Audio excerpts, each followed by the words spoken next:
what I've learned with e-tags is that he who controls distribution controls everything.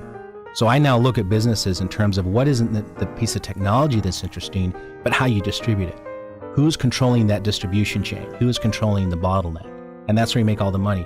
Quick story. I was working for the Hearst family for a while, and they're heavily invested in the food business. And I was helping them with something entirely different. But Kathy Hearst told me a very interesting story. She said, Isaac, do you know who feeds all the prisoners? I said, well, I don't know. She goes, well, we actually provide a lot of the food for the prison system. Our companies do that. But you know who actually does the bidding for that? The trucking companies. Really? And they have all the security clearance. They have all the security to get that truck past the gate. So they go ahead and go to the prison system, the prison commission, and they say, well, we need, this batch of food, and it's expensive to feed all those prisoners. We need a bid. Well, the trucking companies have all the security clearance. So then they go ahead, they subcontract that bid out to all the food providers, and you have to go through them. So they control everything. They control the price of the whole thing. And then they give the food companies their pittance of pay, and they keep the lion's share of it.